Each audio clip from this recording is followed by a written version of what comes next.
अच्छा बच्चों ये बताओ कि आपको 75-80 रुपए का पेट्रोल चाहिए कि 35 रुपए का? आपको जो 35 रुपए का पेट्रोल दिलाएगा उसको वोट दोगे या 75-80 दिलाने वाले? आज गैस सिलेंडर सब्सिडी के बावजूद 450 का और सब्सिडी के बिना जो है 1200 रुपए का मिलता है।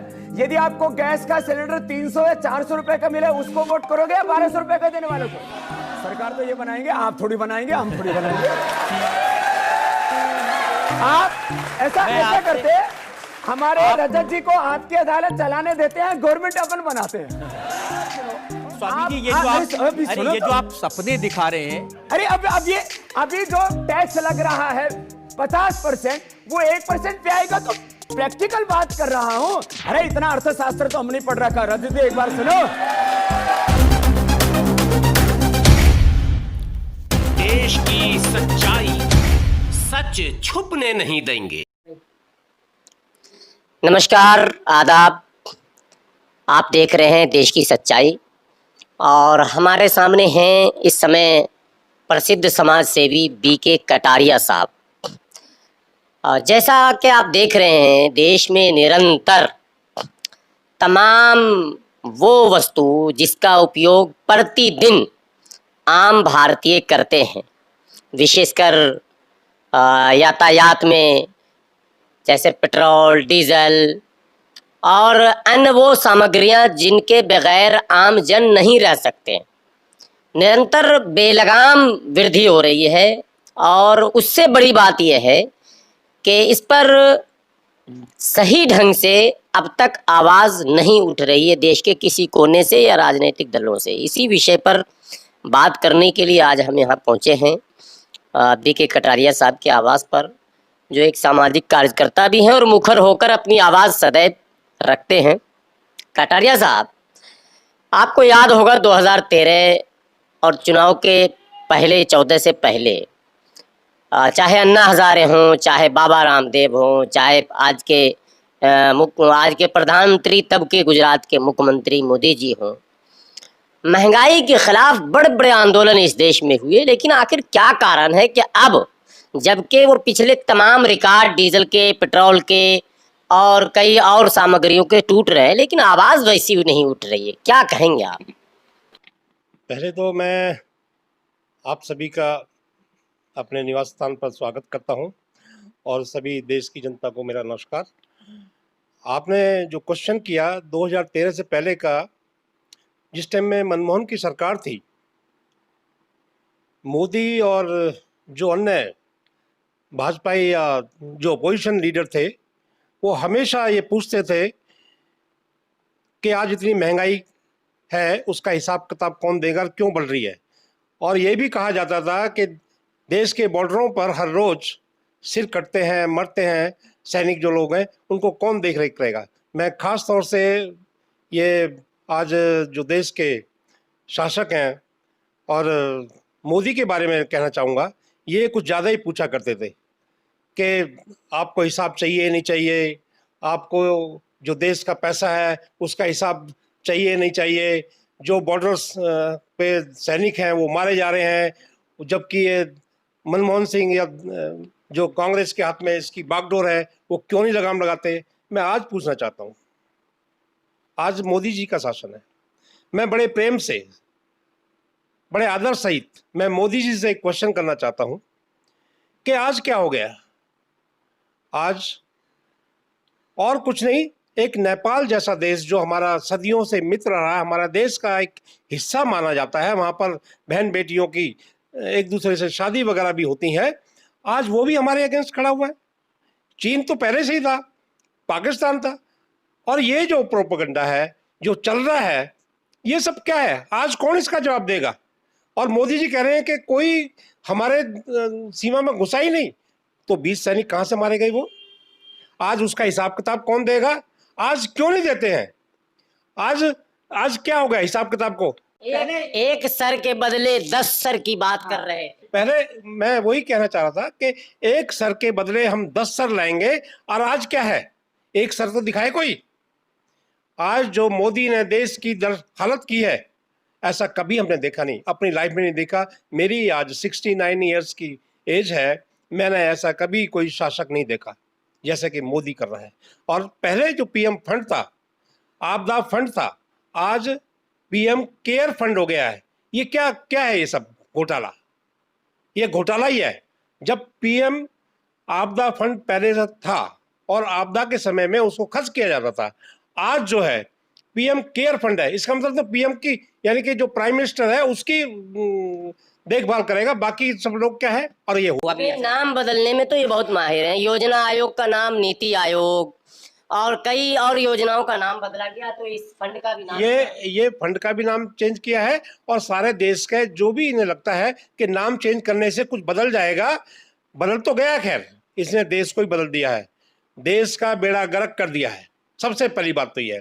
और इस बीच में मैं एक कहना चाहता हूँ, पिछली बार मैंने जो स्टेटमेंट दिया था केजरीवाल के बारे में, मैं केजरीवाल साहब का धन्यवाद भी करना चाहता हूँ इस बीच में, कि उन्होंने हमारी बात को सुना और आज दिल्ली के अंदर में कोरोना जो टेस्ट है वो फ्री कराया गया। वो धन्यवाद के पात्र हैं और मैं उनका शुक्रगुजार हूं इस बारे में। और यानी आपको लगता है कि जनता की आवाज केजरीवाल सुन लेते हैं? ये सत्य है कि जब मैं एक अदना सा आदमी अपने विचार रखता हूं और वो केजरीवाल तक जाती है और उसके 2 दिन बाद उस पर संज्ञान लेते हुए पूरी दिल्ली के अंदर में उसने कोरोना टेस्ट को फ्री कर दिया, जो कि 4,500 का था। मैं उसका शुक्रगुजार हूं, धन्यवाद करता हूं, धन्यवाद के पात्र हैं वो। इसके लिए मैं केजरीवाल सरकार को ये आप सुन रहे होंगे, बीके कटारिया साहब ने आज से कुछ दिनों पहले जो है बड़ी जोरदार ढंग से आवाज उठाई थी देश की सच्चाई चैनल के माध्यम से कि 4500 रुपया जो जांच का मूल्य है वो बिल्कुल अनुचित है, गरीब असमर्थ है। इसलिए सरकार से मैं मांग करता हूं कि इसको या तो मुफ्त किया जाए या इतना किया जाए कि गरीब आसानी से कर सके। और आज उसी का ये धन्यवाद दे रहे हैं कि सरकार ने इसको मुफ्त भी किया है और तमाम जगहों पर कैंप लगाकर जांच किए जा रहे हैं। ये तो ठीक है, आपने धन्यवाद दिया, सब कुछ किया, दिल्ली सरकार कुछ न कुछ कर रही, केंद्र सरकार क्या बिल्कुल सुन नहीं रही है क्या? एकदम केंद्र सरकार जो है आज सुनेगी भी नहीं, ना सुनती है, ना पहले सुना। जिस दिन से मोदी शासन में आया है, राजनीति देश की बागडोर संभाली है, उस दिन से लेकर आज तक एक भी दिन ओबीसी, एससी, एसटी, माइनॉरिटी जो सारी ये लोग हैं सड़क पर हैं, त्राही त्राही कर रहे हैं, उनके लिए इनका जो एक जो नौकरी थी वो भी खत्म कर दी गई है। आज सारे लोग परेशान हैं। और मैं ये चाहता हूं कि सभी लोग जो ओबीसी में, खासतौर से मैं ओबीसी वालों को कहना चाहता हूं इस बारे में कि वो साथ आए, देश की बागडोर जो है अपने हाथ में लें। ऐसे अनपढ़ गवार आदमी को जो स्टेशन पे चाय बेचता था, आज स्टेशन बेच दिया उसने, उसका ध्यान रखें। देश बेचने वाला है, सारी चीजें बेच दी, रेलवे बेच। आरक्षण पर तो चलिए बात हो गई, अभी ये तो लंबी लड़ाई है। अभी जो आपको याद होगा, बाबा रामदेव ने कहा था कि 35 रुपए पेट्रोल चाहिए या 80 रुपए चाहिए, 35 वालों को वोट दोगे या 80 वालों को दोगे। तो आज जब 80 डीजल हो गया, इस पर आप क्या कहेंगे?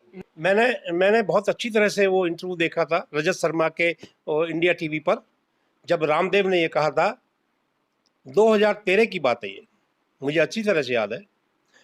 उन्होंने ये कहा था कि आप 80 रुपए का पेट्रोल खरीदोगे या 35 रुपए का, आप अगर टैक्स दोगे, ज़्यादा टैक्स दोगे या कम टैक्स में गुजारा करेंगे। आज मैं रामदेव से पूछना चाहता हूँ, जो कि निहायत झूठा आदमी शायद ही कोई मिलेगा पूरे हिंदुस्तान में, नहीं दुनिया में, इससे ज़्यादा झूठा फ्रॉड आदमी नहीं मिलेगा। ये वही आदमी है जो एक टाइम में साइकिल पे चूरण बेचा करता था। आज ये अरबों करोड़ों का आदमी कहां से हो गया? ये इसने जो 25 करोड़ रुपए पीएम फंड में दिया और उसी टाइम में इसने आटे का भाव जो है 300 से 400, 450 रुपए कर दिया। तो ये क्या है? ये तो लाला रामदेव है ना। ये लाला रामदेव नहीं, उससे भी ज्यादा आगे चला गया। ये रामदेव बाबा जो कहते हैं, इसे बाबा कहना ही छोड़ दें लोग बाग तो अच्छा ही है, ये बाबा के काबिल नहीं है। कोरोना की दवाई इन्होंने निकाली है जी। मैं ये कहना चाहता हूं कि ये अगर इतना ही वो है, कोरोना की दवाई निकालना, फलाना करना, दिमाग करना, तो ये योगा से क्या कर रहा है? ये योगा करके या दवाई निकाले? जब ये कहता है कि योगा से सारी बीमारी दूर हो जाती हैं, तो फिर दवाइयां किस लिए बना रहा है? और ये दवाई जो कोरोना की बनाई है इलीगल फ्रॉड तरीके से, वही कहते हैं ना, पर सैया भाई कोतवाल तो फिर डर का का है, मोदी जी इनके अपने हैं, तो फिर कुछ भी बना लो, जहर बना लो, उसे भी एक यानी कोरोना के नाम पे पैसा कमाने का प्रयास है ये। कोरोना के नाम पे नहीं, पता नहीं क्या क्या नाम पर, ये सिर्फ और सिर्फ ये बिजनेसमैन है, ये कोई बाबा शाबा नहीं है, ये सिर्फ, और इसके कैंप में जाएं योगा करने के लिए तो वहां भी पैसे लेता है ये आज इतना दुर्दशा की है, ऐसे झूठे बाबाओं के थ्रू हुई है, जो कि बैठ करके टीवी पर, मुझे पता है, मैं कहने वाला था, बीच में छूट गई, शर्मा के चैनल पर इसने जो कहा है कि 80 रुपए का पेट्रोल खरीदोगे या 35 रुपए का, और देश की जनता भी इतनी गुमराह हुई कि 35 से खरीदेंगे, क्योंकि अंधभक्त बैठे रहते हैं। मैंने एक इंटरव्यू सुना, एक अंधभक्त से पूछा गया कि मोदी के शासनकाल में 2 काम बताइए उसके, वो 2 काम बता नहीं सका, और वो बोल रहा है कि नहीं मोदी जो कर रहा है अच्छा कर रहा है। कल तो मैं एक भक्त से मिला था त्रिलोकपुरी में। आप SC ST OBC की बात करते हैं, वो भक्त सारे SC समाज के थे, और मैंने पूछा कि 5 काम आप गिनाएं, तो उसने पहला काम राम मंदिर, दूसरा काम 370, तीसरा काम ट्रिपल तलाक, चौथा काम CA NRC, यानी वो सारे काम गिना दिए जिससे देश के आम लोगों का कोई लेना देना। तो अंधभक्तों की तो तादाद है। एक काम मैं बता देता हूँ आपको, जो उसने बहुत बढ़िया किया है, कि जो कांग्रेस ने कमाया, वो कहते हैं ना कि अगर माँ बाप कमाया अच्छा पुत्र हो तो उसकी आगे वो बढ़ा देता है, लेकिन इसने क्या किया है कि जो कांग्रेस ने कमाया 70 साल में, इसने सारा बेच दिया है। ये ऐसा वो है देश का पुत्र। मैं तो देश का पुत्र समझता ही नहीं है। वो कहते हैं ना कि पालने में पूत के वो पाँव दिख जाते हैं। जब ये 2013 में मैंने लिखा था, व्हाट्सएप पे भी और फेसबुक पे भी दिया था, लिख करके सबको वायरल भी किया था, कि मैंने ये कहा था कि ऐसा कौन सा काम किया है मोदी ने जिससे कि देश की बागडोर उसके हाथ में सौंप दी जाए, लेकिन वो है कि खरीदे हुए लोग, जो 2000 आदमी बैठते हैं आगे, मोदी मोदी चिल्लाते हैं, सब उसके अंधभक्त और खरीदे हुए लोग होते हैं, इसलिए ये सत्ता में भी आया। क्या लगता है आपको, देश में वातावरण बनेगा, महंगाई के खिलाफ कुछ आंदोलन होगा इस? मुझे तो नहीं लगता है कि ऐसा वातावरण, क्योंकि सब संगठन सब अलग अलग हैं। मैं ये अपील करूंगा सभी संगठनों से एक प्लेटफार्म पे आए, और ये जो महंगाई त्राही त्राही जो देश के अंदर हो रही है, इसका सब मिलजुल करके एक साथ होकर के इसका सामना करें, और ऐसे शासन को, जैसे मोदी है और या कोई और ये शासन चला रहे हैं भाजपा ही, इसको देश से उखाड़ फेंकना चाहिए।